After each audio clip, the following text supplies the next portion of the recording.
The solid piece of iron in the form of a cuboid. Okay बच्चों ध्यान दीजिएगा शब्दों पे क्वेश्चन के। The solid piece of iron is in the form of cuboid. ठीक है, तो देखिए यहां पर आपके पास बच्चों एक क्या है, एक सॉलिड क्यूबॉइड है जो कि आयरन का बना हुआ है, लोहे का, आयरन मेटल का बना हुआ है। तो ये देखिए, अब पता है इसमें पूरा आयरन भरा हुआ है, ये खोखला नहीं है आपके ज्योमेट्री बॉक्स जैसा, ये खोखला नहीं है, हॉलो नहीं है, ये अंदर पूरा इसमें खूब भारी होगा ये बढ़िया से। ठीक है, ये देखिए पूरा ये आयरन इसमें भरा हुआ है ऐसे। ठीक है, ये देखिए ये आयरन से बना ही हुआ है, सॉलिड है पूरा। ठीक है, चलो बहुत बढ़िया, हॉलो नहीं है ये। अब इसमें बच्चों आपको यहाँ पर इसकी डायमेंशंस दे रखी हैं।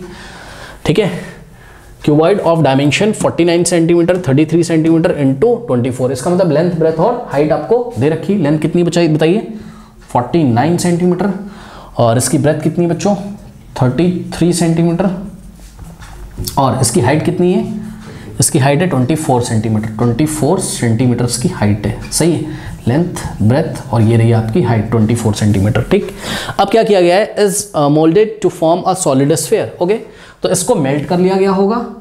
ठीक है, ऑब्वियसली आयरन को मेल्ट करेंगे और रिकास्ट कर दिया गया, दोबारा इससे एक और शेप बना ली गई। और कौन सी शेप बनाई गई, सॉलिड स्फीयर। तो ये देखिए भारी सी बॉल बना ली गई, और ये बॉल में भी अंदर क्या भरा हुआ है, आयरन, पूरा, खोखली नहीं है, हॉलो नहीं है। तो ये देखिए एक स्फीयर बना लिया गया। अब तो बच्चों बहुत ईजी हो गया, आपको पता है कि इस स्फीयर के लिए जितना भी वॉल्यूम आयरन हमको चाहिए होगा, वो आयरन हमें कहाँ से मिला होगा, यहीं से तो मिला होगा। यानी कि volume of this sphere is equals to volume of cuboid. ये कॉन्सेप्ट लगाएंगे और स्फीयर की रेडियस हमारी आ जाएगी आराम से। ठीक है, तो यहाँ पे कॉन्सेप्ट लगा volume of what, volume of sphere is equals to volume of solid cuboid, volume of solid cuboid. अब बच्चों वॉल्यूम ऑफ स्फीयर क्या होता है, 4/3 पाई आर क्यूब, जहाँ पर आर क्या है, रेडियस ऑफ द स्फीयर है। तो रेडियस ऑफ द स्फीयर कितना है, आर है, तो 4/3 पाई आर क्यूब। ये क्या हो गया, volume of sphere is equal to volume of cuboid, length into breadth into height, ये दिया ही हुआ है आपको। तो रख देंगे 49 इंटू 33 इंटू 24, करेक्ट। अब यहाँ से आर का जो कुछ भी वैल्यू आएगा बच्चों, ठीक है, that will be the radius of the sphere in centimetres. ठीक है, तो सॉल्व करें, कैसे करें बताओ सॉल्व। आर की वैल्यू निकालनी है तो आर क्यूब को इधर ही रहने देते हैं, बाकी सबको उधर भेज देते हैं। तो 49 इंटू 33 इंटू 24। अब ध्यान दें बच्चों, देखिए 4 और पाई तो आर क्यूब में मल्टीप्लाई में, तो ये कहाँ चले जाएंगे, डिवाइड में। तो 4 इंटू पाई डिवाइड में चले गए, 4 पाई।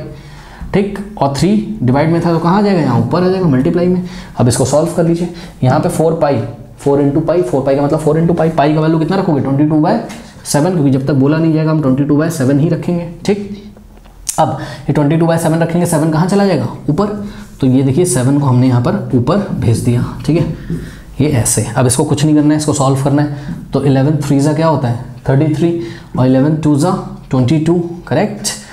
और इसके बाद स्टूडेंट्स कुछ बात हमारी बन पाती है कि नहीं, हमें क्या लेना है, क्यूब रूट लेना है ना हमें।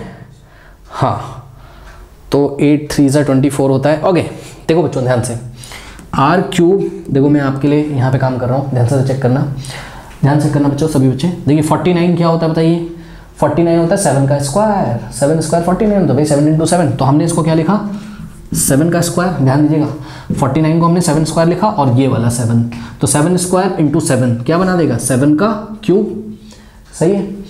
अब इंटू में ध्यान दीजिएगा बच्चों, देखिए 3 इंटू 3 तो ये हो गया। ठीक, चलो मैं एक बार आपको लिख के दिखा देता हूँ, 3 इंटू 3, और ये 24 को आप क्या लिख सकते हो, 3 इंटू 8, 3 8 24, तो 3 इंटू 8 आपने लिख दिया। वैसा क्यों करा वो हम आपको बता रहे हैं। अपॉन में 4 2 8 हो गया।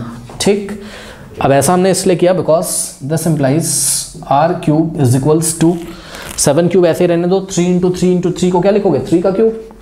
ठीक है, तो 7 क्यूब इंटू 3 क्यूब इंटू, हाँ भाई अब ध्यान चेक करिए बच्चों, यहाँ 8 से 8 आपका क्या हो गया, कैंसिल हो गया। ठीक, तो इतना बच गया बस। अब करना कुछ नहीं है, सभी बच्चों को पता है जब हम यहाँ से क्या हटाते हैं, क्यूब हटाते हैं, तो यहाँ क्या लगता है, क्यूब रूट लगता है। क्यूब रूट का मतलब इसकी होल पावर कितनी, 1/3। ये तो आपने पढ़ा है क्लास 9 में। हाँ, जो आर की पावर में है ना, ऐसे यहाँ पे ब्रैकेट लगा के बस 1 लिख के अपॉन में भेज दो। आर की पावर में 3 है तो 1/3 हो जाएगा यहाँ पावर में। ठीक, अब हमने पढ़ा है क्या कि भाई अगर a की पावर m इंटू बी की पावर कुछ भी हो ऐसे, b की पावर m की होल पावर n, तो ये n यहाँ पे मल्टीप्लाई होता है और इसकी पावर में भी, यानी कि a की पावर क्या होता है m इंटू n, और इंटू बी की पावर m इंटू n। ठीक, तो ये जो पावर है आके ये 7 की पावर में मल्टीप्लाई होगी और 3 की पावर में मल्टीप्लाई होगी। तो यहाँ से r इज इक्वल टू कितना हो जाएगा 7 की पावर 3 इंटू 1/3 इंटू 3 की पावर 3 इंटू 1/3। ये 3 से 3 कैंसिल, 7 की पावर 1, तो this implies r is equals to 7 की पावर 1 बचेगा, 7 की पावर 1 का मतलब 7 इंटू, अब देखो ये 3 से 3 कैंसिल, 3 की पावर 1 का मतलब 3, तो r is equals to 7 3 21 centimetre. तो radius of the sphere is what 21 centimetre. तो option A is the correct option.